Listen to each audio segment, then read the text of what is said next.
ఉద్యాన మరియు పట్టు పరిశ్రమ శాఖ ప్రాథమిక వ్యవసాయ సహకార పరపతి సంఘం ఆధ్వర్యంలో బుధవారం సంగారెడ్డి జిల్లాలో ఆయిల్ పామ్ పంట అవగాహన సదస్సును నిర్వహించారు. ఈ సదస్సులో ముఖ్య అతిథిగా జిల్లా కలెక్టర్ పి ప్రావీణ్య పాల్గొన్నారు. ఆయిల్ పామ్ పంట ఆర్థికంగా లాభదాయకం. నీటి వనరులు ఉన్న ప్రాంతాల్లో ఈ పంట విస్తరణకు రైతులు ముందుకు రావాలి. ప్రభుత్వం అందిస్తున్న సబ్సిడీ ప్రోత్సాహక పథకాలు రైతులకు ఎంతో మేలు చేస్తాయి అని పేర్కొన్నారు. ఈ సందర్భంగా ఉద్యాన శాఖ అధికారి, పట్టు పరిశ్రమ శాఖ అధికారి, సహకార సంఘాల ప్రతినిధులు, రైతులు, పిఎసిఎస్ సెక్రటరీలు పెద్ద సంఖ్యలో పాల్గొన్నారు.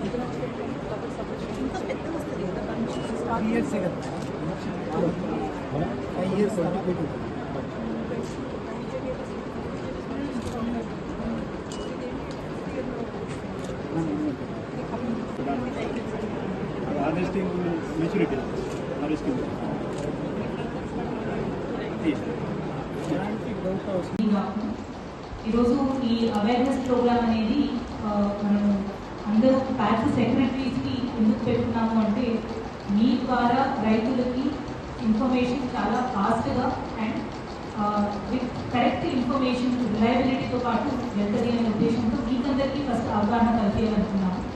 ఇప్పటి వరకు జిల్లాలో మనకి టార్గెట్ మొత్తం చూసుకుంటే ఈ సంవత్సరానికి 3700 ఏకర్స్ మనం చేయాలి అని టార్గెట్ ఉంటే ఈ ఇయర్ మాత్రమే మనం 1400 చేసుకున్నాము. గత సంవత్సరాలతో కంపేర్ చేసుకుంటే ఇప్పుడు మొత్తం ఒక 2700 3000 ఏకర్స్ దాదాపు మనము ఇప్పటికే ఆయిల్ పామ్ కింద మనం కన్వర్ట్ చేసుకున్నాం.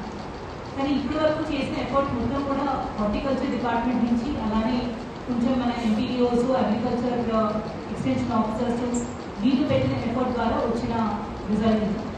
కానీ ఇప్పుడు ఇంకా మనం రిమైనింగ్ టార్గెట్ ఏదైతే ఉందో అది మీట్ అవ్వాలి అంటే రైతుల్ని రోజు పలకరించే వాళ్ళు, రోజు వాళ్ళకి నమ్మకం ఇచ్చేవాళ్ళు. ఎందుకంటే మీ దగ్గర వాళ్ళు లోన్ అనే కాదు, ఫర్టిలైజర్, సీడ్ ఇట్లాంటి వాటి అన్నింటినీ కూడా రెగ్యులర్గా వస్తూ ఉంటారు. కాబట్టి ట్యాక్స్ నుంచి అయితే ఈ ఎఫెక్ట్ ఇంకా ఉంటుంది అని చెప్పి రోజు పెట్టుకున్నాము. సో ఇప్పటికే ఆయిల్ పామ్ గురించి టెక్నికల్గా అండ్ మనకి ఫైనాన్షియల్గా కూడా ఎట్లా బెనిఫిట్ ఉంటుంది అని బోత్ డిహెచ్ఎస్ఓ గారు, అగ్రికల్చర్ ఆఫీసర్ గారు అందరూ కూడా మీకు చెప్పడం జరిగింది. సో క్వశ్చన్ ఆన్సర్ రౌండ్ అయితే తీసుకున్నాను. ఇంకా ఏమైనా డౌట్స్ ఉన్నా కూడా ఈ ప్రోగ్రామ్ అనేది ఏదో రెగ్యులర్గా వెజిటబుల్ పంటలు కానీ ఫ్రూట్స్ పెట్టేలాగా కాదు, ఒక సీజన్ చేసేసి మళ్ళీ తీసేస్తామని కాదు. ఇది continuous program. Government of India and government of Telangana ఇద్దరు ఒక చట్టంతో పాటు కంటిన్యూస్గా నెక్స్ట్ 10-15 years మనకి ఎకనామిక్ అండ్ ఫైనాన్షియల్ స్టెబిలిటీ ఉండడానికి ఈ ప్రోగ్రామ్ టేకప్ చేసుకున్నారు అగ్రికల్చర్లో. సో దీని నుంచి వచ్చే బెనిఫిట్స్ చాలా ఉన్నాయి. మనకి ఆ ఏరియాలో క్రాప్ డైవర్సిటీ అని, అలాంగ్ విత్ అష్యూర్డ్ రేట్స్తో పాటు పర్చేజ్ ఏదైతే ఉంటుందో, రెండోది మనకి కావాల్సిన టెక్నికల్ సపోర్ట్ కోసం హార్టికల్చర్ ఆఫీసర్స్ అవ్వచ్చు, ఏఓస్ అవ్వచ్చు, అందరికీ కూడా ట్రైనింగ్స్, మల్టిపుల్ ట్రైనింగ్స్ ఇవ్వడం జరిగింది. And last but not least మనకి కంప్లీట్ ఇన్ఫ్రాస్ట్రక్చర్, మనం ఏ క్రాప్ అయినా తీసుకుంటే దానికి బ్యాక్ ఎండ్, ఫ్రంట్ ఎండ్ అనేది కూడా చూస్తాం. సో ఈ కేసులో రైతుకి కావాల్సిన మొక్కలు కూడా మన గవర్నమెంట్ నర్సరీస్లోనే మనం అందిస్తాం. మరిన్ని అప్డేట్స్ కోసం మా ఛానల్ని సబ్స్క్రైబ్ చేయండి.